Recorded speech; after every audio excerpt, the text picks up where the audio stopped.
शुक्लांबरधरं विष्णुं शशिवर्णं चतुर्भुजं प्रसन्नवदनं ध्यायेत् सर्वविघ्नोपशान्तयेत्। गुरुर्ब्रह्मा गुरुर्विष्णुः गुरुर्देवो महेश्वरः गुरुः साक्षात् परब्रह्म तस्मै श्रीगुरवे नमः।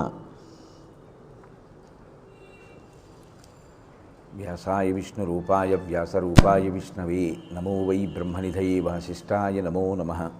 कूजन्तं राम रामेति मधुरं मधुराक्षरम् आरुह्य कविताशाखां वन्दे वाल्मीकिकोकिलं। श्रुतिस्मृतिपुराणानाम् आलयं करुणालयं नमामि भगवत्पादशङ्करं लोकशङ्करं। वागर्धाविव सम्पृक्तौ वागर्धप्रतिपत्तये जगतः पितरौ वन्दे पार्वतीपरमेश्वरौ। सूक्तिं समग्रेतु न स्वयमेव लक्ष्मीः श्रीरङ्गराजमहिषी मधुरैः कटाक्षैः। वैदग्ध्यवर्णकुणकुम्भनगौरवैर्यां कण्डूलकर्णकुहराः कवयोधयन्ति। हैमोर्ध्वपुण्ड्रमजहन्मकुटं सुनासं मन्दस्मितं मकरकुण्डलचारुगण्डं बिम्बाधरं बहुलदीर्घकृपाकटाक्षं श्रीवेङ्कटेशमुखमात्मनि सन्निधत्ताम्। मनोजवं मरुततुल्यवेगं जितेन्द्रियं बुद्धिमतां वरिष्ठं वातात्मजं वनरयूथमुख्यं श्रीरामदूतं शिरसा नमामि। आपदामपहर्तारं दातारं सर्वसम्पदां लोकाभिरामं श्रीरामं भूयो भूयो नमाम्यहम्। हरि ओं। परमेश्वर स्वरूपेण सभకి नमस्कार।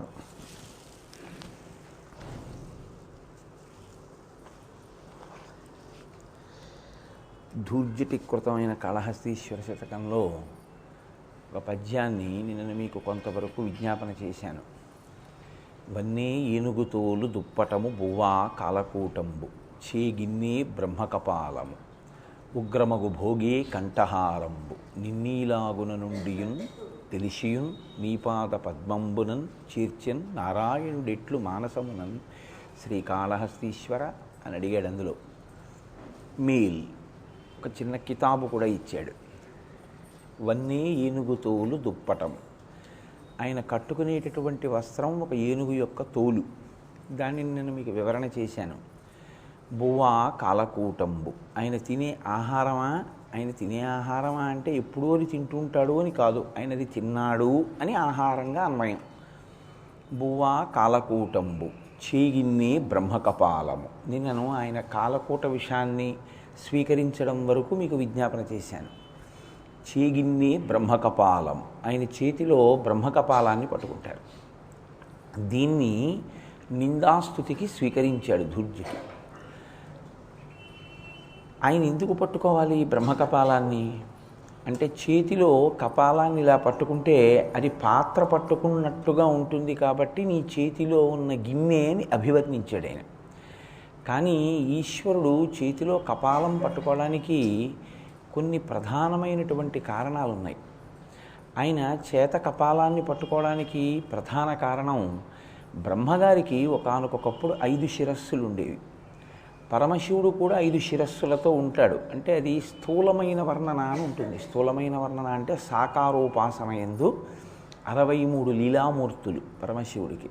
63 లీలామూర్తులలో ప్రధానమైన తత్వావిష్కరణము చేసేటటువంటి మూర్తిలో 5 ముఖములు కలిగినటువంటి వాడిగా పరమశివుణ్ణి చెప్తాం. సాధారణంగా చతుర్ముఖ బ్రహ్మగారికి 4, కానీ శంకరుడికి 5 సద్యోజాత అఘోర తత్పురుష వామదేవ ఈశానములు అంటారు.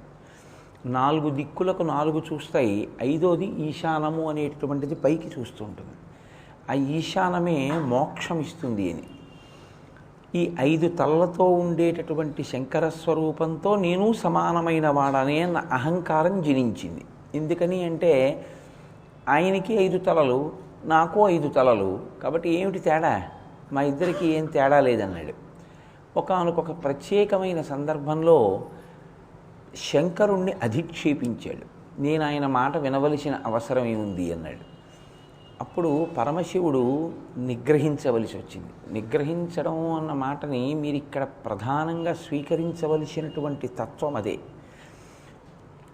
ఎక్కడెక్కడ అహంకారజనితమైనటువంటి భావన ఉన్నా దాన్ని నిగ్రహించి స్థితికారుడుగా ఉండేటటువంటి వాడు శ్రీ మహావిష్ణువు. తనలో తాను రమించి జ్ఞానమూర్తిగా ఉండేటటువంటి వాడు శంకరుడు. అందుకే శంకరుడికి అవతారం ఉండదు, విష్ణువుకి అవతారం ఉంటుంది. ఎందుకు అవతారం ఉంటుంది అంటే రాక్షసులు అహంకారంతో కోరినటువంటి కోర్కెలకి అనుగుణమైనటువంటి స్వరూపాన్ని పొంది వారిని నిగ్రహించాలి.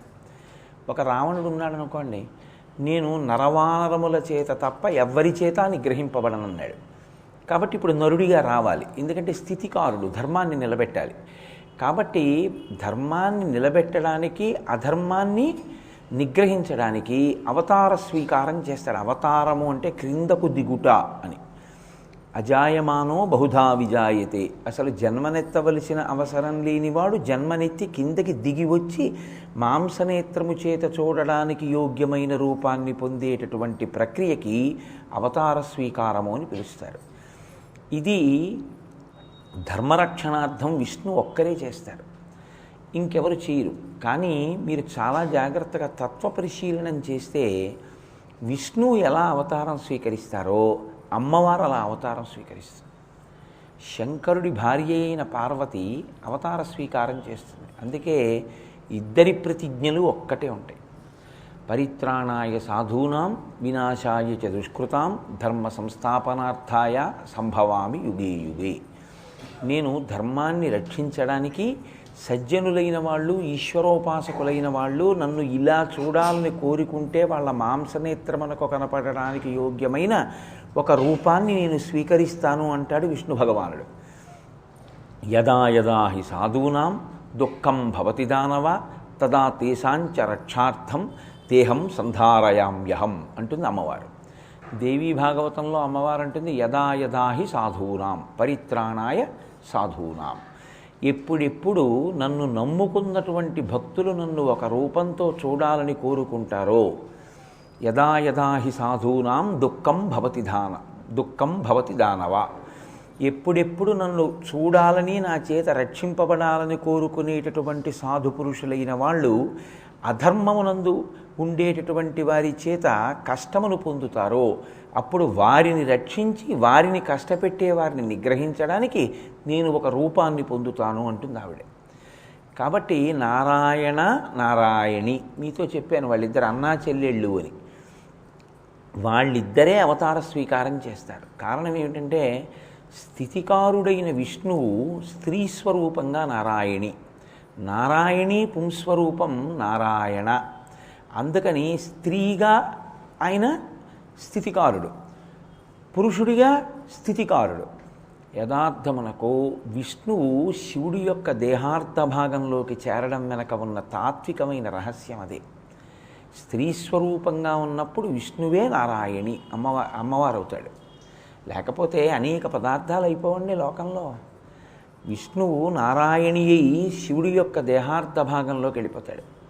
వెళ్ళిపోతే ఇప్పుడు ఈ అర్ధనారీశ్వర స్వరూపంలో బిడ్డని కనేటప్పుడు మగభాగం కనాలా, ఆడభాగం కనాలా? ఆడవారు కనాలి. అందుకని విష్ణువు యొక్క నాభికమలంలోంచి బ్రహ్మగారు పుడతారు. ఇప్పుడు తత్వం అంతా కలిసి ఒకటిలోకి వెళ్ళిపోతుంది. ఆ ఒకటిలోకి వెళ్ళిపోయి ఉండేది ఒక్కటే పదార్థం అవుతుంది. అది మీకు ద్యోతకమైన నాడు భేదములు పొడసూపేటటువంటి అవకాశం ఉండదు. ఉన్నది ఆ ఒక్క వస్తువే. భర్తకి భార్యకి మధ్యలోకి వెళ్ళారనుకోండి చాలా గొడవ వస్తుంది, మహాపాపం. అలాగే అందుకే శివకేశవుల మధ్యలోకి వెళ్ళి ఈయనకి వ్యతిరేకంగా చెప్పి ఆయన సంతోషిస్తాడనుకోవడం, ఆయనకి వ్యతిరేకంగా చెప్పి ఈయన సంతోషిస్తాడనుకోవడం కన్నా అజ్ఞానం ఇంకోటి లేదు. శివుడు ఒక కన్ను, కేశవుడు ఒక కన్ను, ఇద్దరూ ఒక్క స్వరూపమే. కాబట్టి ఎప్పుడూ కూడా శివకేశవుల యందు సమానమైన భక్తితో ఉండాలి తప్ప శివకేశవులు ఇద్దరన్న భావన రాకూడదు. శరీరము చేత ఇద్దరైనా మనసు చేత ఒక్కరే దంపతులు. అందుకే భార్యాభర్తల ఇద్దరి మధ్య మనం కోరేది ఏమిటంటే మనసులు ఒకటవాలని కోరుకుంటాం తప్ప శరీరాలు ఒకటవడం అనేటటువంటిది అనుషంగిక ప్రక్రియ. అది కామములు ధర్మంతో ముడివేయడానికి వచ్చినటువంటి ప్రక్రియ. ప్రధాన ప్రక్రియ ఏమిటంటే భర్త మనస్సు భార్య మనస్సు ఒకటైపోవాలి. అందుకే సుముహూర్తానికి జీలకర్ర బెల్లం పెట్టడం కాదు, అసలు జీలకర్ర బెల్లం పెట్టడం సుముహూర్తం కాదు. చాలామంది ఏమనుకుంటారంటే సుముహూర్తానికి జీలకర్ర బెల్లం పెట్టడం అనుకుని అంత ఏదో పెద్ద అల్లరి చేసేసి చేత్తో పట్టుకుని సిద్ధం చేస్తారు, తప్పది. మీరు వేదాంతర్గతమైన వివాహ ప్రకరణానికి వ్యాఖ్యానాలు వింటే వివాహమునందు సుముహూర్తానికి చెయ్యవలసినది తెరని కిందకి దింపాలి, తెర పైకి ఎత్తేయకూడదు, తెరని కిందకి దింపాలి. ఆ తెర కూడా ఎవరు పడితే వాళ్ళు ముట్టుకోవడానికి వీల్లేదు, అది కేవలం తెల్లగా ఉండాలి, దాని మీద ఇంకేం రాయకూడదు. ఒక్క స్వస్తిక్ మా తప్ప ఇంకా ఏదీ దాని మీద రాయడానికి వీల్లేదు. పెద్దలైన వారే పట్టుకుంటారు. ఆడపిల్లవారి వైపు 3, మగపెళ్లి వారి వైపు 2, 5 మాత్రమే పట్టుకోవాలి తెరని. దాన్ని కిందకి దింపుతారు. కిందకి దింపితే మంత్రం ఏమంటారో తెలుసా అండి? జీలకర్ర బెల్లం పెట్టుకోవడం కాదు మంత్రం, కన్నులు కన్నులు కలుసుకోవడం. ఈమె ఆయన్ని చూస్తుంది, ఆయన ఈమెని చూస్తాడు. అందుకని తల దించుకోకూడదు. అప్పుడు తల పైకెత్తమని చెప్పాలి కన్యాదాత. అందుకని పక్కన కూర్చోపెట్టుకుని చేయిస్తాడు జీలకర్ర బెల్లం. అమ్మా నువ్వు తల దించుకుని ఉండకు, తెర దింపుతున్నారు, తల ఎత్తి నీ భర్త యొక్క కళ్ళల్లోకి చూడు అని చెప్పాలి. ఆయన ఈమెని చూడాలి. అది సుముహూర్తం. ఇద్దరూ ఒకరినొకరు చూసుకోవాలి. చూసుకుంటే ఆయన ఓ మంత్రం చెప్తాడు. నేను ఈమెను ఏ క్షణంలో చూశానో ఆ చూపుల కలయిక చేత మా దాంపత్యము వర్ధిల్లి ఐశ్వర్యము దిగుణీకృతమై మేము ఎన్నో వైదిక కార్యక్రమములు చేసేటటువంటి భాగ్యము మాకు కలుగుగాక, ఈ ముహూర్తము సుముహూర్తమగుగాక అని సభవారిని అందరినీ అడుగుతాడు. మీరందరూ చెప్పండి ఇది సుముహూర్తమేనా అంటాడు. అంటే అయం ముహూర్త సుముహూర్తోస్తు అనాలి సభంతా లేచి అని అక్షతలు పట్టుకెళ్ళి వేస్తారు. ఇప్పుడు జీలకర్ర బెల్లం పెట్టుకుంటారు చూసుకున్న తర్వాత. ఎందుకలా అంటే జీలకర్ర మంగళద్రవ్యం, బెల్లానికి నిల్వదోషం లేదు. అందుకే బెల్లం ముక్కే ఈశ్వరుడికి నైవేద్యం పెడతారు ఇంట్లో అప్పటికి వంట అవ్వకపోతే తప్ప. నిలవ ఉన్నటువంటి పదార్థాన్ని తీసుకొచ్చి ఈశ్వరుడికి ప్రాతకాల నివేదనలో వాడకూడదు. అందుకని జీలకర్ర బెల్లం కలిపి నూరితే పాజిటివ్ కరెంట్ వస్తుంది అందులోంచి. దీన్ని మూర్ధన్య స్థానము మీద పెడితే ఇద్దరి మనసులు ఒకటవుతాయి. ఆయన కొరకు ఆమె, ఆమె కొరకు ఆయన. ఇప్పుడు మనస్సు ఒకటైపోయింది, శరీరాలు వేరుగా ఉన్నాయి. మీరు ఆయన దగ్గరికి వెళ్ళి ఆవిడ మీద చెప్పినా, ఆవిడ దగ్గరికి వెళ్ళి ఆయన మీద చెప్పినా మీరు ఇద్దరికీ శత్రువు అవుతారు. ఎందుకంటే శరీరాలు వేరు కానీ మనస్సు ఒక్కటే. ఇది సనాతన ధర్మంలో వివాహ ప్రక్రియలో అత్యద్భుతమైనటువంటి ఘట్టం. అందుకే గురు శిష్యుల మధ్యలోంచి కానీ, ఆలుమగల మధ్యలోంచి కానీ, నందికి శివుడికి మధ్యలోంచి కానీ నడవకూడదు. అసలు నడవడాన్ని కూడా ఒప్పుకోరు, అలా వెళ్ళకూడదు కూడా, అది పరమ అధర్మం. అటువంటిది మీరు శివకేశవుల మధ్య ఎలా చెప్తారు భేదాన్ని? చెప్పడం కుదరదు, అలా చెప్పకూడదు కూడా. అలా చెప్తే అంతకన్నా పాపకర్మ ఇంకొకటి లేదు. కాబట్టి ధూర్జటి అందుచేత అంటున్నాడు, బ్రహ్మకపాలము శివుడు పట్టుకున్నాడు. ఎందుకు పట్టుకున్నాడు అంటే విష్ణు అవతార స్వీకారం చేస్తాడు, అమ్మవారు అవతారం స్వీకారం చేస్తుంది. ఇప్పుడు ఒకానొకప్పుడు తనని అధిక్షేపించినటువంటి బ్రహ్మ 5 తలలతో కూర్చునుండగా తన పట్ల శివుడి పట్ల అపచార దృష్టితో ఉన్నటువంటి ఆ బ్రహ్మగారిని చూసి వెంటనే పరమశివుడు ఏం చేశాడంటే, నువ్వు ఇంత గొప్పవాడిని అనుకుంటున్నావా, నీ శక్తి ఏమిటో నా శక్తి ఏమిటో చూపిస్తాను చూడు అంటే మీరు వెంటనే ఏమంటారంటే అది రజోగుణం కాదా? ఇప్పుడు శివుడు కోపానికి లోనవడం, నువ్వు ఇంత మొనగాడిని అనుకుంటున్నావా అని ఈయన పట్ల అపచారం చేయడం, ఇవన్నీ అంత గొప్ప గొప్ప వాళ్ళ మనస్సులలో కూడా అటువంటి భావనలు బయలుదేరడం మంచిదేనా అంటే ఆయన రజోగుణమునకు లొంగి కాదు, బ్రహ్మగారి పట్ల ఉన్నటువంటి రజోగుణాన్ని తగ్గించడానికి. అసలు సృష్టిలో బ్రహ్మగారు ఎరుపు, శంకరుడు తెలుపు, విష్ణువు నలుపు. అక్కడుంది తత్వం అంతా. అసలు మీరు జాగ్రత్తగా చూస్తే తత్వాన్ని తీసుకెళ్ళి పెద్దలు అక్కడ దాచేశారు. విష్ణువు చేసే పని శివుడు చేస్తాడు. నేను ఇంతకీ బయలుదేరి ఎక్కడికి వెళ్ళానంటే విష్ణువు అవతారం స్వీకరిస్తాడు, అమ్మవారు అవతారం స్వీకరిస్తుంది, శివుడు అవతారం స్వీకరించాడని చెప్పా. స్వీకరించడు అని ఆయన ఏం దుష్ట నిగ్రహం చేయడని మీరు అనుకోకండి. ఆయన దుష్ట నిగ్రహం చేస్తాడు. ఎందుకు చేస్తాడు అంటే పరబ్రహ్మస్వరూపంగా మీరు భావన చేసినప్పుడు విష్ణు శక్తి శివుడిలో లీనమై ఉంటుంది కదా, అమ్మవారు అయ్యవారిలోకి లేరు. అందుకని ఆ భేదాలు ఏమి ఉండవు. ఆయన గజాసురుణ్ణి సంహరిస్తాడు, ఆయన అంధకాసురుణ్ణి సంహరిస్తాడు. రాక్షస సంహారం శివుడు చేస్తాడు, జ్ఞానబోధ విష్ణువు చేస్తాడు. కృష్ణ భగవానుడిగా ఆయన గీతాచార్యుడు కాలేదు, జగద్గురువు కాలేదు. తెలియక ఏం చెప్తారంటే విష్ణువు సత్వగుణ ప్రధానుడు, శివుడు తమోగుణ ప్రధానుడు అని తెలిసి తెలియని వాళ్ళు ప్రచారం చేస్తుంటారు. నేను ఒక మాట అడుగుతాను, జాగ్రత్తగా ఆలోచించండి. సత్వగుణానికి చిహ్నం తెలుపు, తమోగుణానికి చిహ్నం నలుపు. నల్లని వాడెవరు? విష్ణువు. తెల్లని వాడెవరు? శివుడు. కైలాసం తెల్లకొండ మీద ఉండేవాడెవడు? శివుడు.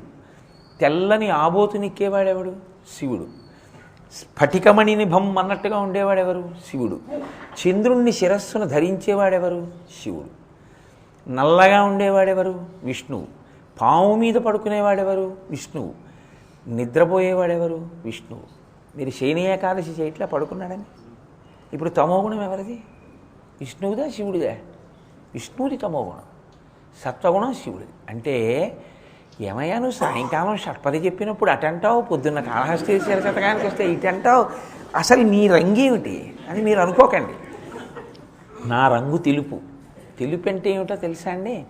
అన్నిటినీ తన యందు ఉంచుకున్నది, అవసరాన్ని బట్టి విడిచిపెట్టేది.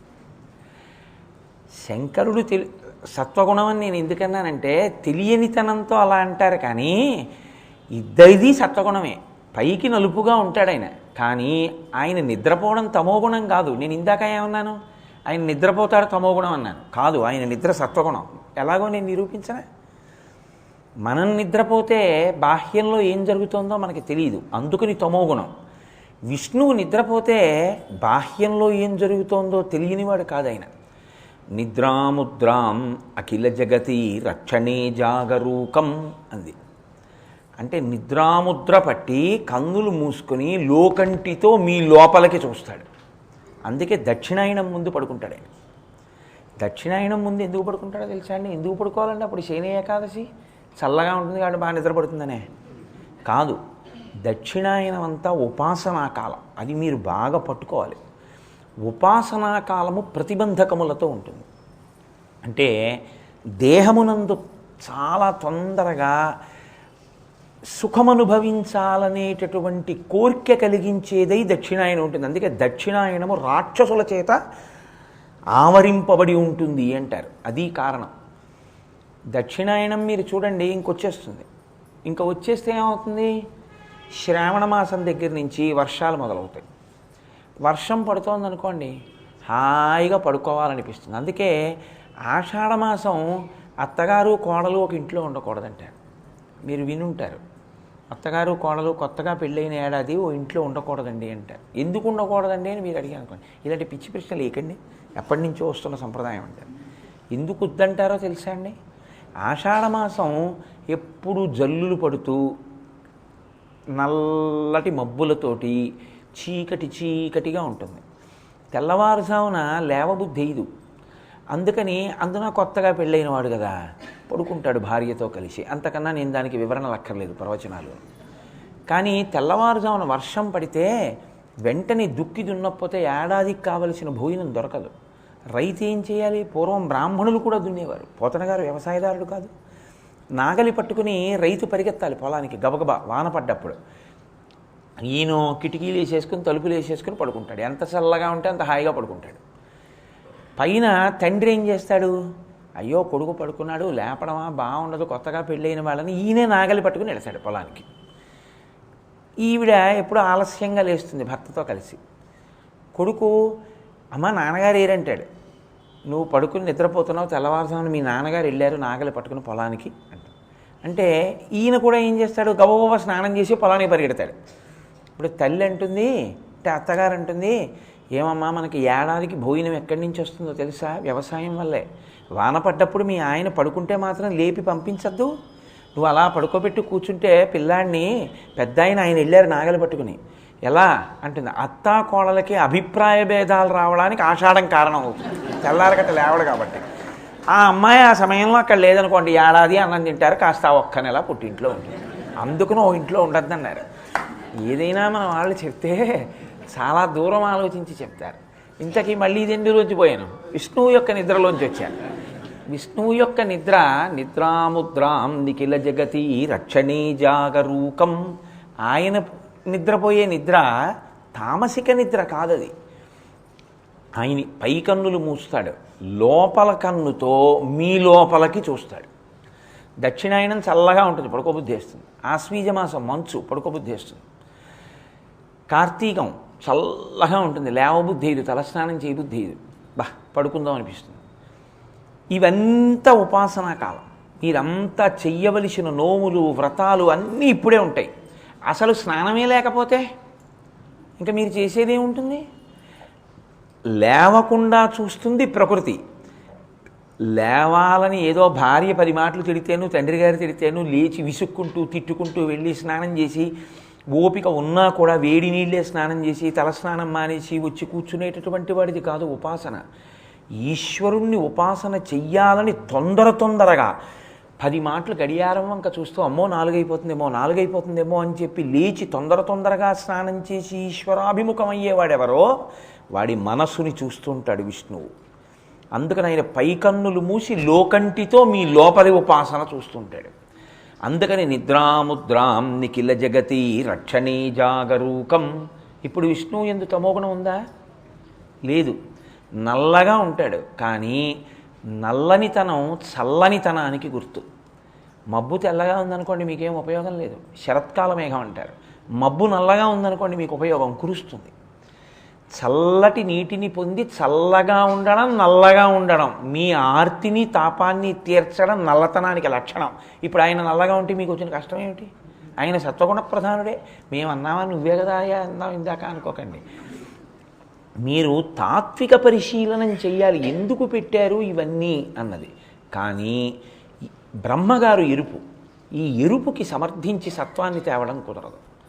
సృష్టి రజోకారకమే. అందుకని బ్రహ్మగారు రజోగుణ ప్రధానుడనే చెప్పవలసి ఉంటుంది. ఇప్పుడు ఆ రజోగుణం అధికమైతే పరబ్రహ్మము ఆయన యొక్క వ్యగ్రతని తగ్గించవలసి ఉంటుంది. అందుకని గిల్లాడు 5వ తలకాయ. ఇంత తత్వాన్ని మీరు పరిశీలనం చేయవలసి ఉంటుంది తప్ప వాళ్ళు కూడా అలా కొట్టుకుంటారా అండి, వాళ్ళు కూడా తలకాయలు గిల్లేసుకుంటారా అండి అనకూడదు. ఇప్పుడు శివశక్తి ఎంత గొప్పదో చూపిస్తున్నారు. బ్రహ్మగారికి 5 తలకాయలు ఇచ్చినా, శివుడు 5 తలకాయలతో ఉన్నా ఆయన శక్తి ఎంతటిదంటే ఒక తలకాయని త్రిశూలం పెట్టి పొడవలేదు, గిల్లేశాడు. ఇలాగ ఏదో చిగురు గిల్లినట్టు గిల్లాడు. గిల్లడం అనేటటువంటి విషయానికి వస్తే ఒక గమ్మత్తు ఉంటుంది. ఏదో ఒకటి గిల్లేసి ఊరుకుంటాడని మీరు అనుకోకూడదు. ఇలా గిల్లేసిన వాడు మిగిలిన కూడా గిల్లేస్తాడు కదా. ఇప్పుడు ఈయనకి బుద్ధి చెప్పాలనుకున్నాడు అనుకోండి, 1 తగ్గించినా 5 కన్నా తక్కువే, 2 తగ్గించేసినా 5 కన్నా తక్కువే, 4 తగ్గించేసినా 5 కన్నా తక్కువే. తలకాయ అంటూ ఉంచాలి అంటే 1 ఉంచవచ్చు, 2 ఉంచవచ్చు, 3 ఉంచవచ్చు, ఎన్నైనా ఉంచవచ్చు. లేదా 1 నుంచి 4 తీసేయచ్చు కదా. అందున అదేదో చాలా సంవత్సరాలు యుద్ధం జరిగిన తర్వాత ఓ తలకాయ పడిపోయిందంటే మళ్ళీ అంత యుద్ధం చేస్తాడా అనుకోవచ్చు. అంత కష్టమేం పడలేదు, శివుడు గిల్లేశాడంతే. ఇప్పుడు ఇలా గిల్లేసిన వాడు మళ్ళీ ఇంకోటి ఇలా అంటే ఏమిటి లెక్క, గిల్లేస్తాడు కదా. ఇప్పుడు స్థితికార శక్తి ఎక్కడుంది అంటే రక్షణ శక్తి ఎక్కడుంది? అమ్మవారిలో ఉంది. నేను ఇది మీకు మనవి చేసింది. తత్వ పరిశీలనం చెయ్యాలి ఎప్పుడు. విష్ణువే రక్షణ శక్తిగా అమ్మవారిగా ఆయన ఎడమ భాగంలో ఉన్నాడు. అమ్మవారి రూపం విష్ణుస్వరూపం, అందుకని సగంగా ఉన్నాడు. ఈ స్వరూపానికి కోపం వస్తే ఆ స్వరూపాన్ని పట్టుకుంటే ఆ స్వరూపం ఈ స్వరూపాన్ని ఆపుతుంది.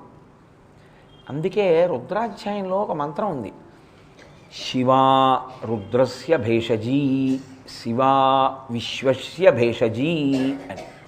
శివ అంటే శివుడు, శివా అంటే పార్వతి, శివ శివా, రామ రామా అన్నట్లుగా రమ.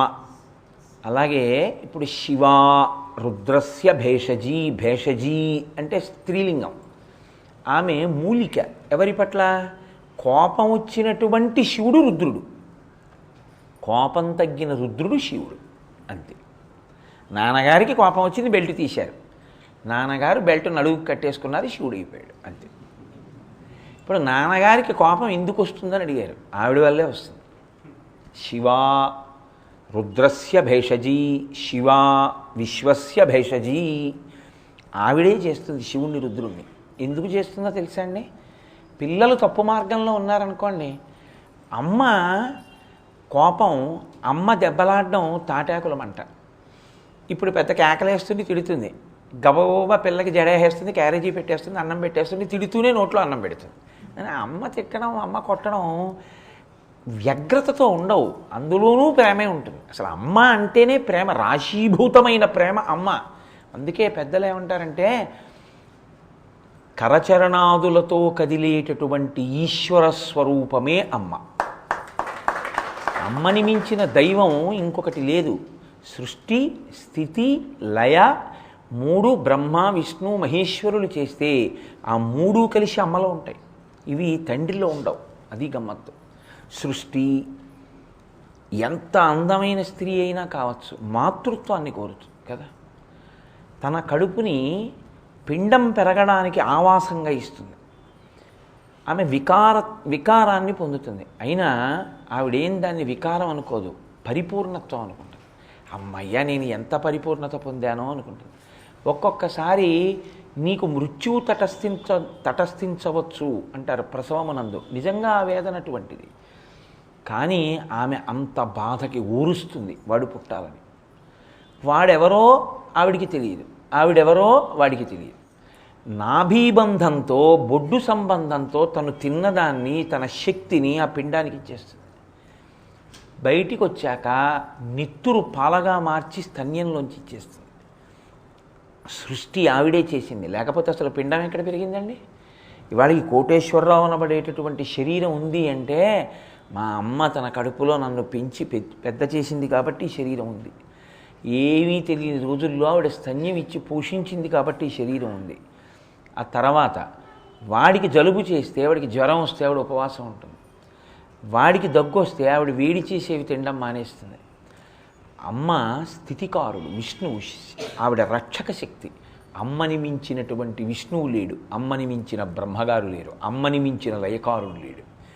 నిద్రపోకపోతే బలవంతంగా తీసుకొచ్చి, నువ్వు నిద్రపోకపోతే నీకు గొర్రె దగ్గు వస్తుందిరా అంటుంది. కళ్ళు అని దగ్గుతారు పిల్లలు అని తీసుకొచ్చి బలవంతంగా పడుకోబెట్టి, బోర్లా పడుకోబెట్టి జో కొట్టి నిద్రపుచ్చేస్తుంది. వాడు నన్ను ఆడుకోనివ్వట్లేదో, నన్ను పడుకోబెట్టేస్తున్నావో అని ఏడుస్తూ అమ్మ వంక కోపంగా చూస్తూ ఆ జో కొట్టేస్తుంటే అలా నిద్రపోతాడు. నిద్రపోయాక ముద్దు పెట్టుకుని, నాన్న నువ్వు ఆడుకుంటే నీకు దగ్గు వస్తుందిరా, అందుకు పడుకోబెట్టానని దుప్పటి కప్పి వెళ్ళిపోతుంది. ఆమె లయకారకురాలు. సృష్టి శక్తి, స్థితి శక్తి, ప్రళయ శక్తి అంటే లయకారక శక్తి ఆమె ఎందే ఉంది, పురుషుడి ఎందు లేదు. దీని పూర్ణత్వం అమ్మదే. అందుకే బ్రహ్మచారిగా ఉపనయనం చేసిన భిక్ష అమ్మదే తప్ప తండ్రిది కాదు. అమ్మదే పెద్ద స్థానం. అందుకే మాతృదేవోభవ, అమ్మకే పెద్దరికం ఇచ్చింది. వేదం ఎంత పెద్ద పీట వేసిందో తెలుసా అండి ఆ అమ్మతనానికి. స్త్రీకి ఇచ్చిన గౌరవాన్ని పురుషుడికి ఇవ్వలేదు శాస్త్రం. ఎందుకు ఇవ్వలేదు అంటే ఒక్కటే కారణం, ఆవిడ లేని రోజున ఈ సృష్టి లేదు. అది యథార్థం, అంగీకరించవలసింది. అసలు ఈ లోకం లేదు. అందుకే పురుషుడు అవకాశం ఉంటే సాష్టాంగం చెయ్యాలి నేల మీద పడి, స్త్రీ చెయ్యక్కర్లేదు. ఆమె మోకాళ్ళ మీద మోచేతుల మీద చేస్తే చాలు. ఈ సృష్టి అంతా దేంట్లోంచి బయటికి వస్తోందో, ఈ సృష్టి అంతా ఏ అవయవములలోని పాలు తాగి బతుకుతోందో అవి నేల తగిలి నమస్కారం చెయ్యక్కర్లేదు. వాటిని నేను అవమానించనన్నాడు పరమేశ్వరుడు కూడా. తగలక్కర్లేదు, వాళ్ళు ఇలా అంటే చాలు. ఈశ్వరుడే అంత గౌరవించాడు స్త్రీత్వాన్ని. మనం సంస్కారవంతులైన వాళ్ళం, మనం ఎంత గౌరవించవలసి ఉంటుందో. వేదము పురాణము సరిగా అర్థమైతే యాసిడ్ దాడులు అవి ఏమి ఉండవు లోకంలో. వాటి బోధ లేక, వాటిని సరిగ్గా అర్థం అయ్యేటట్టు తెలుసుకోక ఇవాళ లోకంలో ఇవన్నీ వచ్చాయి. రామాయణం, భారతం, భాగవతం అంటే ఛాందసత్వం అని ఏనాడన్నారో ఆనాడే ఈ దేశం నాశనం అయింది. రామాయణ భారత భాగవతాలు తల మీద పెట్టుకోవలసినవి అని అనుకుని ఉంటే ఇవాళ అసలు ఇంత గొప్ప వ్యవస్థ, ఇంతమంది పోలీసులు అక్కర్లేదు. ఎవరికి వాళ్ళు సంస్కారవంతులుగా ఉండేవారు. కనుక ఇప్పుడు ఆమె రక్షణ శక్తి. రుద్రస్య భేషజీ, విశ్వస్య భేషజీ. తప్పు చేస్తే కోపం ఆవిడే తెప్పిస్తుంది. లౌకికంగా కూడా చూడండి. తర్వాత మీ ఇష్టం, నేను చెప్పలేదనద్దు, వాడు నా మాట వింటలేదు. సాయంకాలం చదువుతానంటాడు, క్రికెట్కి వెళ్తాడు. పొద్దున్న చదువుతానంటాడు, పడుకుంటాడు. మీరు సాయంకాలం ప్రవచనం, పొద్దున్న అనుష్ఠానం మీరు పట్టించుకోరు. తర్వాత నువ్వు నాకు ఎందుకు చెప్పలేదని నన్ను అడగద్దు, మీకు చెప్పాను. రేపు పొద్దున్న వాడికి తక్కువ మార్కులు వచ్చి వాడు పాడైపోతే మీకేమో లోకప్రసిద్ధి, ఊళ్ళో ఎవరికైనా మీ పేరు తెలుసు. మీ అబ్బాయి పాడైపోయాడు అంటారు కానీ నా అబ్బాయి పాడైపోయాడు అనరు. ఇవి ఏం చేస్తాయి ఆయన్ని? చక్కగా అప్పుడే వచ్చాడు పూజ చేసుకుని, శివా రుద్రస్య భేషజీ బెల్ట్ తీస్తాడు. అప్పుడు తీసి ఎరా నువ్వు స్కూల్కి వెళ్ళలేదు టా అంటాడంటే ఈయనకి తెలిస్తే కదూ, అంటే వాడికి తెలిసి ఎవరు చెప్పారు ఈ విషయాలు. వాడు ప్రిపేర్డ్గా ఉంటాడు, అప్పుడే చదివేస్తుంటాడు గబగబా. అప్పుడు ఆయన ఏం చేస్తాడు, వచ్చి కొట్టేస్తుంటాడు. అది ఎక్కడ కొడుతున్నాడో చోట కొట్టేస్తుంటాడు. ఇప్పుడు ఆవిడేం చేస్తుంది, గబగబా పిల్లాడికి ఎదురొచ్చి వాడిని ఇలా పట్టుకుని చంపేస్తారా ఏం పిల్లాడిని? మీరు కాస్త ప్రవచనాలు మాని సాయంకాలం కూర్చోబెట్టుకుని తెలుగు లెక్కలు సంవత్సరాలు చెప్పచ్చుగా, చదివారుగా పోస్ట్ గ్రాడ్యుయేషన్ వరకు, ఎప్పుడూ ప్రవచనాలే 365 రోజులు, వాడిని అనడం ఎందుకు అంటుంది. దిక్కుమాలిన సంసారం, కొడితే తప్పు కొట్టకపోతే తప్పు అని ఆవిడ కొట్టారు. మళ్ళీ సాయంకాలం ఆవిడే ఆయన్ని ప్రసన్నమూర్తిని చేస్తుంది. కమలాపంట రసం ఇచ్చి, ఏమండి కొట్టమన్నాను కానీ అలా కొట్టేయమన్నానా, మొన్న కదా వాడికి టైఫాయిడ్ వచ్చి తగ్గింది, అలా కొట్టేస్తారండి. వాడు నిద్రపోయాక వెళ్ళి వాడి బుగ్గలు పునికి ప్రవచనాలన్నీ క్యాన్సిల్, సోషల్ చెప్పడం లెక్కలు చెప్పడం మొదలెడతాడు. ఇప్పుడు రుద్రుణ్ణి శివుణ్ణి, శివుణ్ణి రుద్రుణ్ణి ఆవిడేనా చేసింది? ఇదే వేదం చెప్పింది. యజుర్వేదంలో అభిషేక మంత్రం అదేనండి, శివా రుద్రస్య భేషజీ, శివా విశ్వస్య భేషజీ. ఆవిడ శివుణ్ణి రుద్రుణ్ణి చేసి శిక్ష వేయిస్తుంది, రుద్రుణ్ణి శివుణ్ణి చేసి రక్షింపజేస్తుంది. కాబట్టి ఇప్పుడు శివుడు రుద్రుడై తలగిల్లాడు, ఎవరి వల్ల? ఆవిడ వల్లే. ఇప్పుడు ఎవరిని అడిగితే ఆగుతాడు? రుద్రుడు శివుడు ఎవరిని అడిగితే ఆగుతాడు? ఆవిడని అడిగితేనే ఆగుతాడు కదా. అందుకని ఏం చేయాలి? శంకరాచార్యుల వారు ఈ రహస్యాన్ని సౌందర్యలహరిలో చెప్పారు. మృణాళీ వృద్వీనాం తవ భుజలతానాం చతసృణాం చతుర్భిః సౌందర్యం సరసిజభవస్తౌతివదనైః నకేభ్యః సంత్రస్యన్ ప్రథమమదనాదంధకరిపో చతుర్నాం శీర్షాణాం సమమభయహస్తార్పణధియా అన్నారు. 5వ తలకాయ గిల్లేస్తే 4 ఉన్నాయి బ్రహ్మగారికి. ఆయన పద్మంలో కూర్చుంటాడు కదండి, తామర పువ్వులో. అమ్మవారి వంక చూసి అమ్మా గిల్లేస్తున్నాడమ్మా అన్నట్టు అనగానే ఆవిడేం చేసిందిట, నీకు నాకు ఓ బంధుత్వం ఉందిలేవో అయిందిట. అమ్మా అనగానే కొడుకు కదా మరి, మృణాళీ వృద్వీనాం, ఆయన తామర పువ్వులో కూర్చుంటాడు, అమ్మవారి చేతులు తామర తూడుల్లో ఉంటాయి. శంకరాచార్యులు వారు ఏది చెప్పినా చాలా ఆశ్చర్యంగా ఉంటుంది. తామర తూళ్ళు నున్నగా ఉండాలి కదండి, వాటి మీద ఏదో త్రిభుజాకారంగా పొక్కుల్లో ఉంటాయి కొంచెం, మరి పొక్కుల్లో ఉంటాయి కదా, అమ్మవారి చేతులు నున్నగా ఉంటాయి కదా, మరి ఆ పొక్కుల్లో ఎందుకున్నాయని అడిగారు. అడిగితే శంకర్లు అన్నారు, ఏం లేదు, పరమేశ్వరుణ్ణి ఆలింగనం చేసుకున్నప్పుడు ఆవిడకి వచ్చిన పులకాంకురాలు అవి అన్నారు. ఇంకేం చెప్తారు మీరు? కాబట్టి మృణాళీ మృద్వీనాం తవ భుజలతానాం చతసృణాం. ఆయన అన్నట్ట బ్రహ్మగారు, అమ్మా అమ్మా నువ్వే కాపాడాలి, ఎందుకో తెలుసా, నీ తామర పువ్వులో కూర్చుంటాను, నీ చేతులు తామర తూడుల్లో ఉంటాయి, నీకు నాకు అనుబంధం ఉందిగా అన్నట్టు. అంటే ఆవిడ అమ్మా అంటే రక్షించేస్తుంది ఆవిడ. ప్రణిపాత ప్రసన్నాహి మైథిలీ జనకాత్మజ అలమేష పరిత్రాతం రాక్షసో మహతో భయాత్ అంటారు సుందరకాండలో, వాల్మీకి మహర్షి రామాయణంలో. వెళ్ళి పడిపోతే చాలా ఆవిడ రక్షిస్తుంది. అందుకని ఆవిడ ఏం చేసిందట, అలా గిల్లేస్తారా ఏ అని, నకేభ్యః సంత్రస్యన్ ప్రథమమథనాదంధకరిపోహో. ఓ తలకాయ గిల్లి ఇలా అంటున్నాడు, మళ్ళీ గిల్లేస్తాడేమో అని 4 చేతులు 4 తలల మీద పెట్టేదట బ్రహ్మగారికి. చాలు చాలు చాలు చాలు గిల్లేయకండి అందుట. ఇప్పుట ఎప్పుడూ జాగ్రత్త పడుతుంటట, అమ్మ బాబోయ్ ఆవిడ 4 చేతులు పైన లేకపోతే గిల్లేసిన ఉస్మాయి తలకాయలన్నీ అని. అందుకని గిల్లేసిన తలకాయ ఏం చేశాడు, చేత్తో పట్టుకున్నాడు, అది కపాలం అయింది. ఇప్పుడు ఈ కపాలాన్ని అందుకు పట్టుకున్నాడయా, ఆయన యొక్క రక్షణ శక్తికి అది పరాకాష్ట.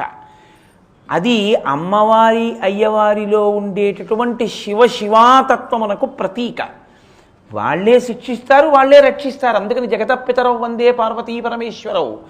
తల్లిదండ్రులు ఇంట్లో ఎలా ఉంటారో లోకానికి తల్లిదండ్రులు కూడా అలాగే ఉంటారు. దక్షయజ్ఞంలో పిల్లలు తప్పు చేస్తే శిక్ష వేస్తుంది. హాలాహల భక్షణ సమయంలో పిల్లలు ఏడిస్తే శివుడి చేత హాలాహలం తాగిస్తుంది. లోకాన్ని రక్షిస్తుంది, లోకాన్ని శిక్షిస్తుంది. ఎవరి ద్వారా? ఆయన ద్వారా. ఇది వాళ్ళిద్దరి దాంపత్యంలో ఉండే రహస్యం. దీన్ని తత్వాన్ని చెప్తుంది ఆ స్థితి. ఇది స్తోత్రం చేయడం లోపల దాచారు, పైకి బ్రహ్మకపాలాన్ని గిన్నె బ్రహ్మకపాలము, చేతిలో గిన్నె కింద పట్టుకున్నావయా బ్రహ్మకపాలాన్ని అన్నారు. ఇప్పుడు బ్రహ్మగారు అన్నారు, నువ్వు ఎలాగో గిల్లేశావుగా, నా కపాలం నీ చేతిలోకి వచ్చిందిగా, అలా వదిలేయకు. ఏం చేస్తావో తెలుసా, కపాలీశ్వరుడన్న పేరుతో తిరిగన్నారు. ఎందుకుట కపాలీశ్వరుడని పేరు అంటే, మనం గత జన్మలలో చేసుకున్న పాపపుణ్యములను అనుసరించి ఈ వాసనా బలంతో ఇలా బతుకు అని బ్రహ్మగారు లలాట లిఖితారేఖ పరిమాష్టం నశక్యతే రాసేస్తాడు. పరమశివుడు బ్రహ్మకపాలం చేత్తో పట్టుకుని కపాలీశ్వరుడుగా నిలబడి ఆయనంటట, నీ బుద్ధిని నాకు ఇయ్యి, నిన్ను నేను రక్షిస్తాను, నీ వాసనా బలాన్ని నేను తీసేస్తాను. నీ బుద్ధిని యాచిస్తాడు కపాలంతో, నీ బుద్ధిని నా పాదముల దగ్గర పెట్టు, నిన్ను నేను రక్షిస్తానని చెప్పడం కపాలీశ్వర స్వామి యొక్క స్వరూపం. చెన్నైలో ఉంది కపాలీశ్వర స్వామి దేవాలయం. అందుకని దాన్ని కింద పడయలేదు, ఆయన పడయకుండా చేత్తో పట్టుకున్నాడు. ఒక కపాలం కాదు, ఆయన మెడలో ఒక పుర్రెలమాల ఉంటుంది. పునుకల పేరు కంఠమున భూరి భుజంగము భూషణంబుగా ననయము భస్మధారణము ఎద్రి నివాసము మీరు విల్లుగా అనువుగ దంతి చర్మమును హస్తములందు కపాల శూలముల్ పడిబడిదాల్తు శంకరు కృపావరు రూపము ఆశ్రయించదన్ అంటారు. పునుకల పేరు కంఠమున ఓ పెద్ద పుర్రెలమాల ఒకటి వేసుకుని ఉంటాడు శివుడు. ఎందుకు ఆ పుర్రెలమాల వేసుకోవడం చాలా అమంగళప్రదంగా ఉండదా అంటే, ఆ పుర్రెలమాల ఏమిటో శంకరాచార్యుల వారు శంకర స్తవంలో చెప్పారు ఆ రహస్యాన్ని. మొట్టమొదట బ్రహ్మగారికి వేదం ఇచ్చి సృష్టి చేయమన్నాడు ఆయన. ఆ బ్రహ్మగారు సృష్టి చేస్తూ ఉంటాడు. అందరినీ సృష్టి చేసిన తర్వాత యుగాంతమునందు బ్రహ్మగారు పడిపోతాడు, అంటే బ్రహ్మగారు కూడా లయమైపోతాడు. ఇప్పుడు ఇంతమందిని సృష్టి చేసి తన మాట విని తన దగ్గర వేదం పుచ్చుకొని ఇంత పని చేసిన బ్రహ్మగారి తలకాయ కూడా రుద్రభూమిలో పడిపోవడమే బాగుండదు కదా. అందుకని ఆయన ఏం చేశాడంటే, పోన్లే పాపం ఆ తలకాయ కింద పడిపోవడం ఏమిటి బాగుండదని ఓ తాడుకు ఆ పుర్రె ఎక్కించుకుని మెళ్ళో వేసుకున్నాడు. ఇలా ఎన్నో యుగాలు అయిపోతున్నాయి, అన్ని యుగాల్లో బ్రహ్మలు పడిపోతున్నారు. అంతమంది బ్రహ్మల యొక్క పుర్రెలు మెళ్ళో వేసుకున్నాడు. ఇప్పుడు బ్రహ్మమస్తకావలీని బద్ధతే నమ శివాయ. ఇంతమంది బ్రహ్మల పుర్రెలు ఆయన మెళ్ళో ఉన్నాయి, కానీ ఆయన మాత్రం అలాగే ఉన్నాడంటే శాశ్వతుడని గుర్తు. తాను నశించని వాడు, నశింప చెయ్యగలిగినవాడు. లోకములన్నీ లయమైపోతాయి, కానీ లోకంబులు లోకేశులు లోకస్తులు తెగిన తుది అలోకంబకు పింజీకటి కావల ఎవ్వండేకాకృతి వెలుగు అతనిని సేవింతున్నంటారు పోతన గారు భాగవతంలో గజేంద్ర మోక్షంలో. నత్ర సూర్యోభాతి నచంద్రతారకం నేమా విద్యుతో భాతి కుతోయమగ్ని త్వమేవ భాంతమనుభాతి సర్వం తస్య భాషా సర్వమిదం విభాతి అంటుంది ఉపనిషత్తు. అన్ని వెలుగులకు అవతల ఏ వెలుగు వెలుగుతోందో ఆ వెలుగు ఈశ్వరుడు పరంజ్యోతి.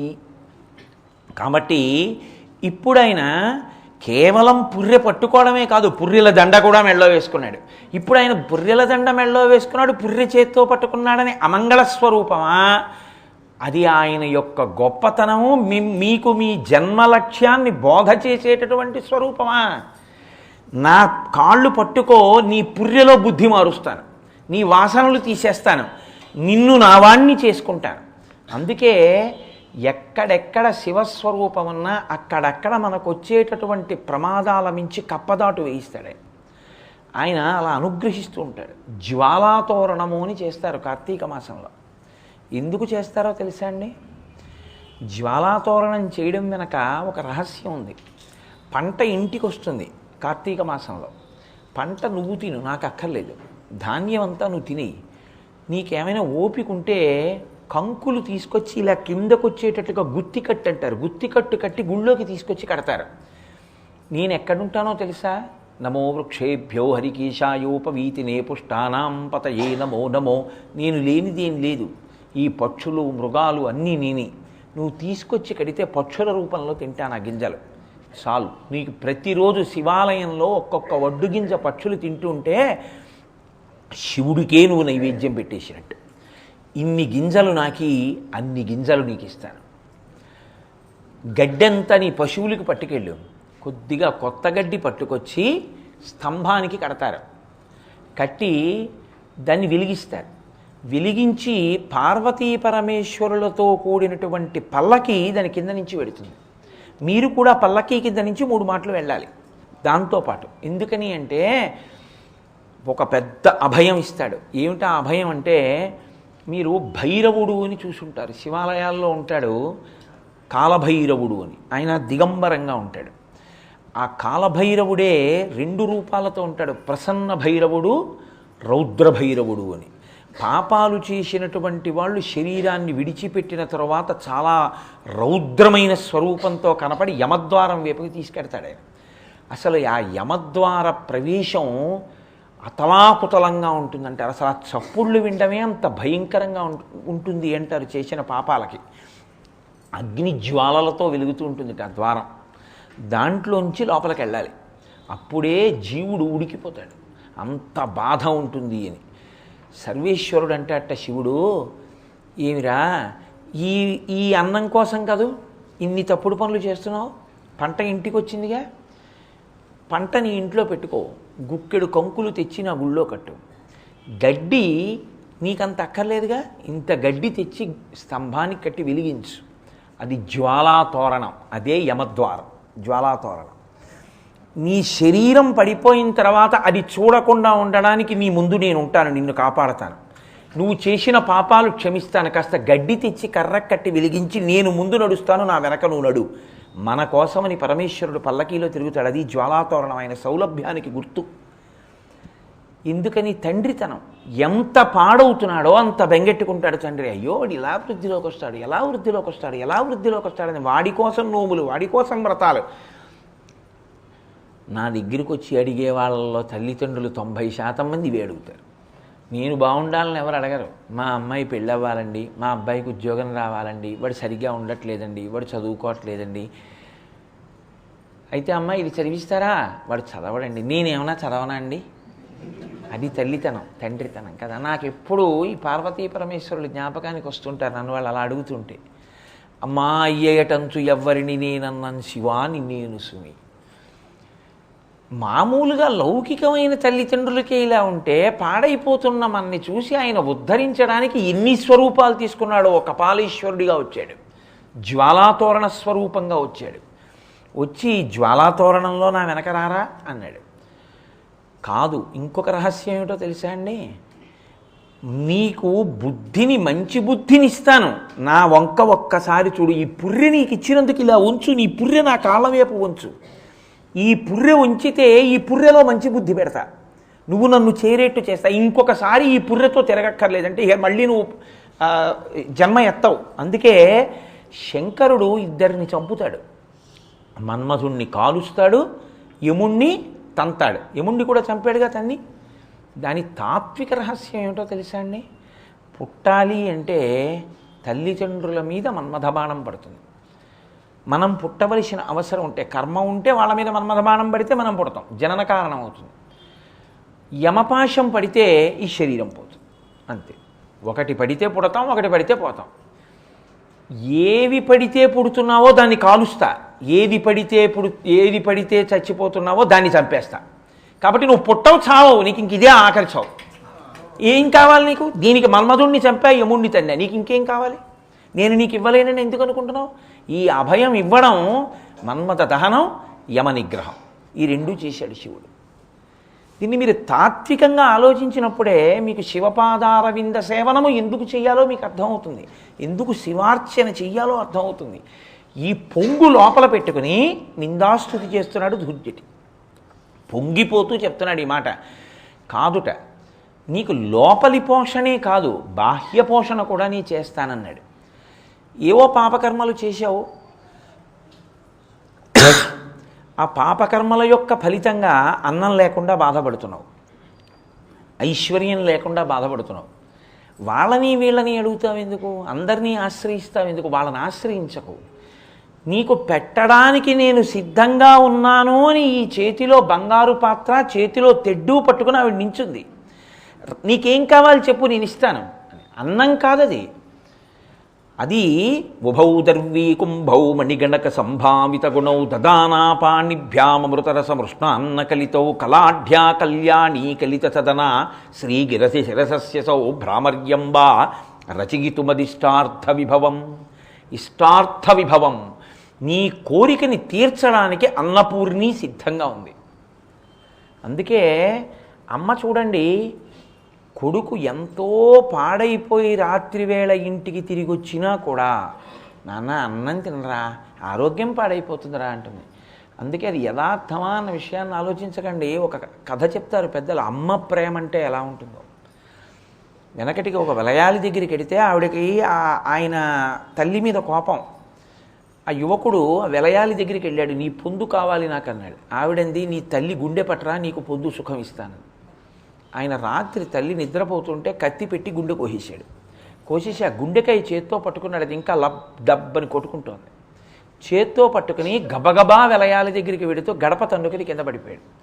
చేతిలోంచి కింద పడ్డ అమ్మ గుండె అందిట, నా దెబ్బ తగిలిందా అందిట. తన గుండె కోశాడని కూడా చూడదు, వాడికి దెబ్బ తగిలిందేమో అని చూస్తుంది. అది అమ్మతనం అంటే. అందుకే అమ్మతనాన్ని పరిహసించినవాడు, ఆడదాన్ని నీచపు చూపు చూసినవాడు ఎన్ని పూజలు చేసినా ఒకటే. రావణాసురుడు ఎంత పూజ చేస్తే సీతమ్మని చూడకూడని చూపు చూస్తే రక్షించింది.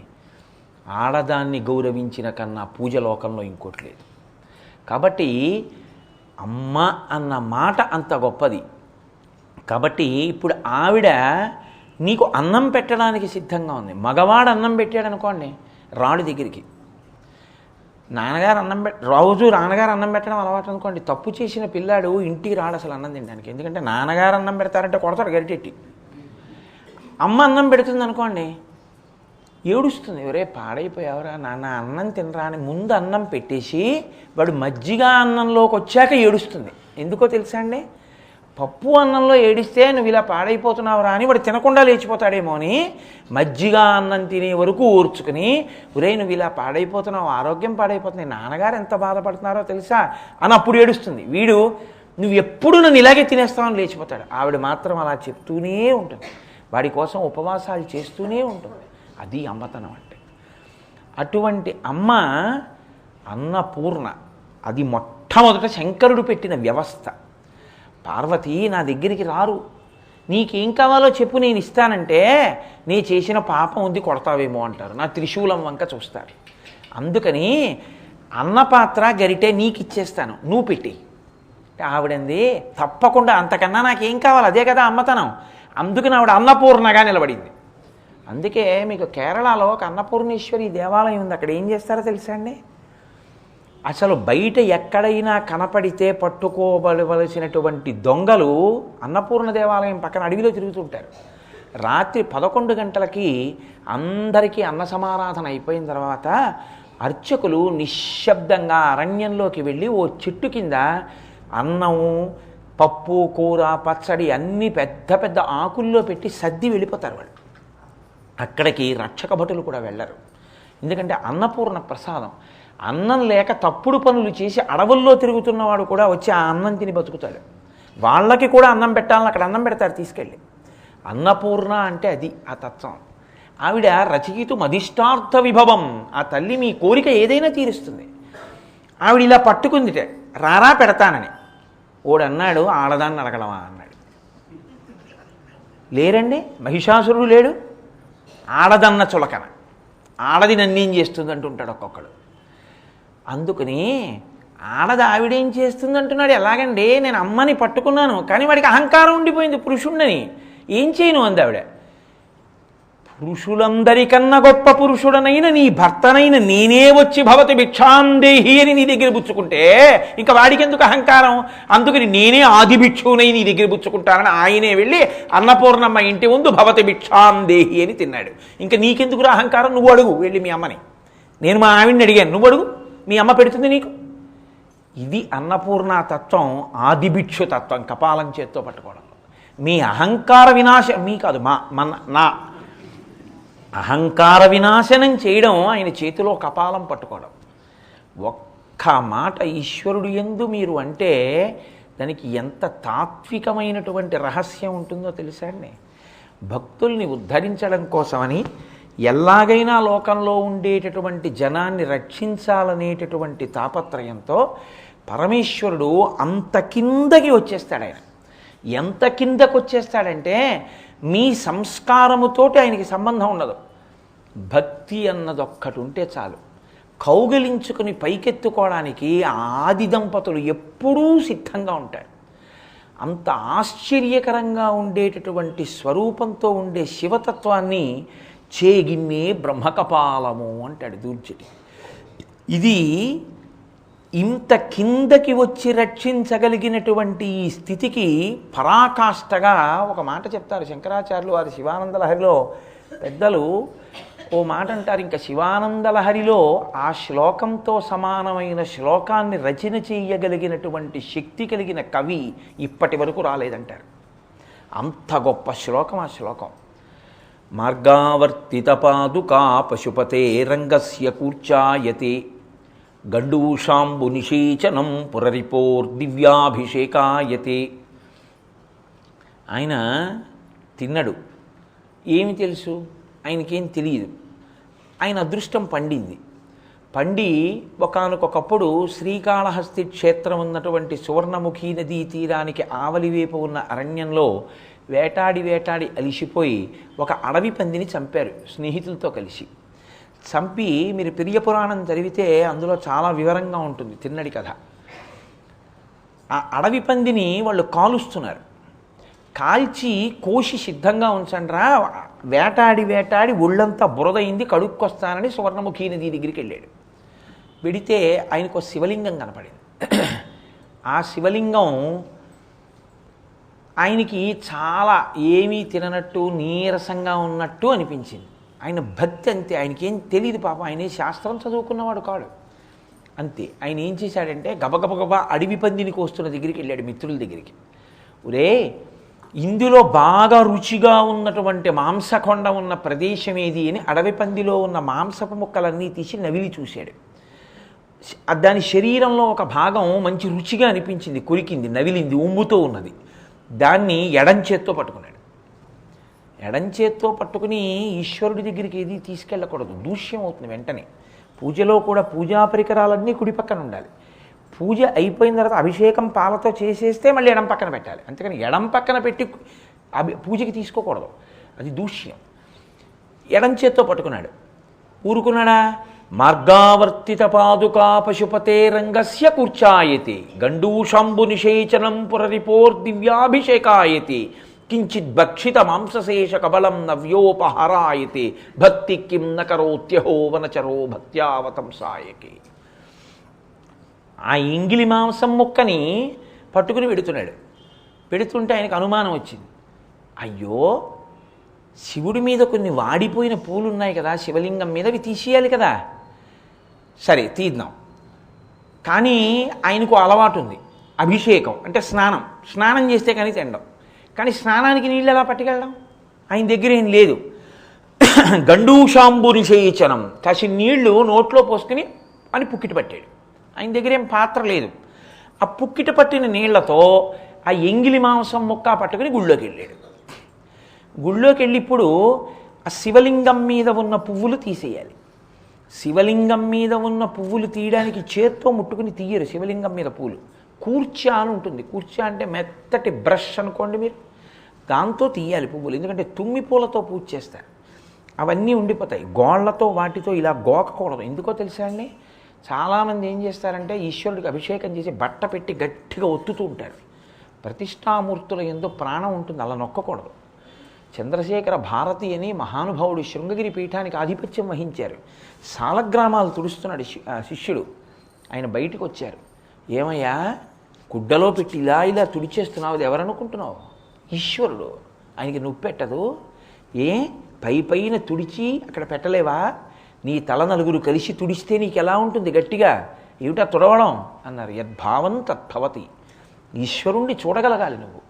కాబట్టి ఆయన బ్రష్ లేదు చేతిలో. కాబట్టి ఏం చేస్తాడు? మార్గావర్తిత పాదుకా పశుపతే రంగస్య కూర్చాయతి. అరణ్యంలో జంతువులు విసర్జించిన మలమూత్రములను తొక్కుకుంటూ తాను వేసుకొచ్చినటువంటి ఒక తోలు చెప్పు పైకి తీశాడు. తీసి ఆ చెప్పుతో శివలింగం మీద ఉన్న పువ్వులన్నీ తీసేశాడు. శివుడు అన్నాడు, ఒరే ఇంత గొప్పగా నా మీద పువ్వులు తీసినవాడు లేడురా అన్నాడు. కూర్చాయతే అంటే మేము కూడా చేయించండి, చేయకూడదు. నువ్వు తిన్నడి స్థాయిలో లేవుగా, నీ స్థాయిలో నీకు భక్తితో చేస్తే చాలు. భక్తి లేకుండా నువ్వు ఏం చేసినా ఆయనకు అక్కర్లేదు. కాబట్టి ఇప్పుడు మార్గావర్తిత పాదుకా పశుపతే రంగస్య కూర్చాయతి గండూషాంబు నిషేచనం పురరిపో దివ్యాభిషేకాయతే. రుద్రం మంత్రం చెప్తూ అభిషేకం చేయాలి. పదార్థం వెనక పదార్థం నియమం ఉంటుంది. రుద్రంతో అభిషేకం చేస్తే మీ ఇష్టం వచ్చినట్టు చేయకూడదు. పదార్థం చేయాలి, శుద్ధ జలం చేయాలి. శుద్ధ జల పాత్ర పక్కన పెట్టుకుని పాలు చేస్తే నీళ్లు చేయాలి, అప్పుడు పెరుగు చేయాలి, అప్పుడు నీళ్లు చేయాలి. అంతేగాని పాలు పోసి పెరుగు పోసి తేనె పోసి చేయడాన్ని శాస్త్రం అంగీకరించదు. ప్రతి పదార్థమునకు మళ్ళీ శుద్ధ జలంతో అభిషేకం చేస్తూ ఉండాలి. ఇప్పుడు ఎవడిష్టం వచ్చినట్టు వాడు చేస్తున్నాడు అభిషేకాలు. ఆ అభిషేకాల గురించి నేను మాట్లాడటలేదు. కాబట్టి గండూషాంబు నిషేచనం పురరిపోర్ దివ్యాభిషేకాయతి. నమక చమకాలు చదువుతూ చెయ్యాలి. నమస్తే అస్తు భగవన్ విశ్వేశ్వరాయ మహాదేవాయ త్రయంబకాయ త్రిపురాంతకాయ త్రికాగ్రికాలాయ కాలాగ్నిరుద్రాయ నీలకంఠాయ మృత్యుంజయాయ సర్వేశ్వరాయ సదాశివాయ శ్రీమన్మహాదేవాయ నమః అంటూ. అటువంటిది ఆయనకి ఏం రాదు. నోట్లో నీళ్లు ఉమిశాడు శివలింగం మీద. శివుడు అన్నాడు, అబ్బా దివ్యాభిషేకాయతి, ఎంత గొప్ప అభిషేకం చేశావురా అన్నాడు. ఇప్పుడు కించిత్ భక్షిత మాంసశేషక బలం నవ్యోపహారాయతి. ఆ ఎంగిలి మాంసం అక్కడ పెట్టన్నాడు. ఎన్నాళ్ళయిందో నువ్వు అన్నం తిని శివ అన్నాడు. ఊరుకున్నాడు ఆయన. ఏం తినవా అని గద్దించాడు.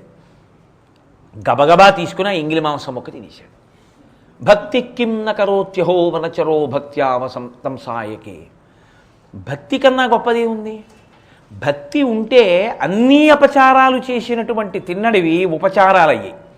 నువ్వు ఎన్ని తీసుకొచ్చి చేసినా అసలు భక్తి లేకుండా చేస్తే అది ఈశ్వరుడు ఎందుకు స్వీకరిస్తాడు? స్వీకరించడు. నీ అహంకారమై కూర్చుంటుంది. అది శాస్త్రం పాటించడానికి వచ్చింది. పాటించకుండా నీ ఇష్టం వచ్చినట్టు చేసిన దాన్ని ఈశ్వరుడు స్వీకరించడు. భక్తితో చేయడం అంటే శాస్త్రాన్ని తెలుసుకుని వినయంతో చేయడం పూజ. అంతేకాని ఏదో ఇష్టం వచ్చినట్టు చేసేసి పూజ చేసేసారండి అంటే అపచారం అవుతుంది.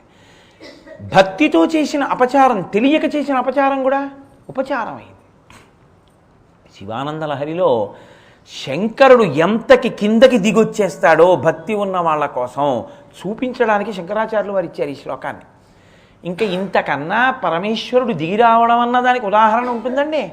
భక్తి ఒక్కటి ఉంటే ఆయన ఎంత లొంగిపోతాడో ఈ విషయం చెప్తే ధూర్జటి కాళహస్తీశ్వర శతకంలో గుండెలు బాదుకున్నాడు. గుండెలు బాదుకున్నాడంటే పొంగిపోయాడు. కాళహస్తే కదండి తిన్నడికి సంబంధించింది. ఆయన అన్నాడు, నీకున్ మాంసము వాంఛయేని కరువా, నీ చేత లేడుండగా జోకయినట్టి కుఠారముండ అనల జ్యోతుండ నీరుండగా పాకంబొప్ప ఘటించి చేతి పునుకన్ భక్షింపక బోయిచే ఇంగిలి మాంసమెట్లు కుడిచితివి శ్రీకాళహస్తీశ్వర. ఆయన అన్నాడు, ఏమయ్యా కరువా, నీకున్ మాంసము వాంఛయేని కరువా అన్నాడు. అది అనుభవించిన గుండెల్లోంచి వచ్చేటటువంటి కవిత్వం. నేను మా అబ్బాయిని తీసుకుని ఇంటికి వచ్చాను అనుకోండి. తినండి అని నాకో లడ్డు, మా అబ్బాయికో లడ్డు పెట్టాను అనుకోండి. నాన్న ఇంకా కావాలన్నా ఇంకా కావాలన్నా అన్నాడు అనుకోండి. బాబు ఇస్తామని ఇంకో లడ్డు పెట్టాను. అది కూడా గబగబా తినేసి ఇంకా ఉన్నాయా మాయా, ఇంకా ఉన్నాయా మాయా అని అడుగు.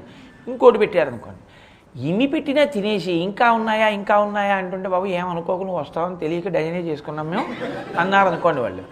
అంటే వీడు ఇంకక్కడి నుంచి నాన్న లడ్డూలు కావాలి నాన్న ఓ ఏడుస్తున్నాడు అనుకోండి. నీకు చేసి పంపిస్తాను నాన్న, సాయంకాలం పంపిస్తాను అని ఆవిడ అంటున్నా వీడు మాట చొరవనివ్వకుండా ఏడుస్తున్నాడు అనుకోండి. తండ్రి ఏం చేస్తాడు?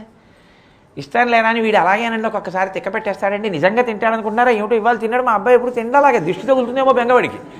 పాపం వాడిని ఎత్తుకుని ఇంటికి వెళ్ళి ఇంట్లో దింపగానే అంటాడు, వరే నీకు కరువా ఏమిటిరా తినేయడం వాళ్ళు ఇంటికి వెళ్ళి అంటారు. అదే అన్నాడు ధూర్జటి కాళహస్తీశ్వరుడి దగ్గరికి వెళ్ళి, నీకు మాంసము వాంఛయేని కరువా, నీకు కరువయ్యా మాంసం? నిజంగా నీకు మాంసం తినాలని ఉందా?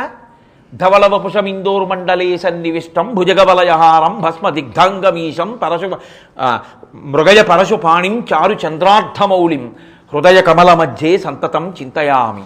నువ్వు ఓ చేతితో జింక పట్టుకుంటావు, ఓ చేతిలో గండ్రగొడ్డలు పట్టుకుంటావు కదా. నీకు నిజంగా మాంసం తినాలనంత కోరికుంటే బోయవాడు నవిలి తీసుకొచ్చి పెట్టిన ఎంగిలి మాంసం తినాలా? ఈ గండ్రగొడ్డలు పెట్టి ఈ చేతిలో ఉన్న మృగాలను దెబ్బ కొట్టి ఇలా ఓ మాంసం ముక్క పీకి ఈ చేతిలో ఉన్న కపాలంలో పడేసుకుని ఆ పైనున్న గంగమ్మలో నీళ్లు కాసిన అందులో పోసుకుని ఈ మూడో కంటే అగ్నిహోత్రం మీద ఉడకేసుకొని అక్కడే పెట్టుకుని ఒళ్ళో పడేసుకోవచ్చు. వంటింట్లో కూడా వెళ్ళక్కర్లేదు. అంతేకాని ఆ ఎంగిలి మాంసం తిన్నా ఏమిటే? నీకున్మాంసము వంచయేని కరువా నీ చేత లేడుండగా జోకైనట్టి కుఠారముండ అనలజ్యోతుండ నీరుండగా పాకం బొప్ప ఘటించి చేతి పునుకన్ భక్షింపక ఆ బోయచే ఎంగిలి మాంసం ఎట్లు కుడిచితివి శ్రీకాళహస్తీశ్వర. ఎలా తిన్నావయ్యా ఎంగిలి మాంసం అంటే శివుణ్ణి నింద చేయడం అది కాదు. ఈశ్వర ఎంత కిందకి దిగిపోయావయ్యా, భక్తుల కోసం నిజంగా నీకు కరువా కాదు, కానీ ఇంత కిందకొచ్చి రక్షిస్తావు మమ్మల్ని. ఇది చెప్పడానికి వన్నే ఏనుగుతోలు దుప్పటము బువా కాలకూటంబు చేగిన్నే బ్రహ్మకపాలము ఉగ్రమగు భోగి కంఠహారంబు. రేపు చూద్దాం, ఎందుకంటే ఇప్పుడే 9:30 అయింది. ఇంకేం చెప్పను, రేపు చూద్దాం దాని విషయాన్ని. అయ్యే లోపలి నేను వెళ్ళిపోయే లోపల ఈ పద్యం అయితే ధన్యుణ్ణే. కాబట్టి మంగళాశాసనపరై మదాచార్య పురోగమై సర్వైశ్చ పూర్వైరాచార్యై సత్కృతాయాస్తు మంగళం. మంగళం కోసలేంద్రాయ మహనీయ గుణాత్మనే చక్రవర్తి తనూజాయ సర్వభౌమాయ మంగళం. ఉమాకాంతాయ కాంతాయ కామితార్థప్రదాయినే శ్రీగిరీశాయ దేవాయ మలినాథాయ మంగళం. కరచరణకృతం వా కర్మవాక్కాయజం వా శ్రవణనైనజం వా మానసం వాపరాధం విహితం వా సర్వమేత్తక్షమస్వ. శివ శివ కరుణాబ్ధే శ్రీ మహాదేవ శంభో. సర్వం శ్రీ ఉమామహేశ్వర పరబ్రహ్మార్పణమస్తు. స్వస్తి.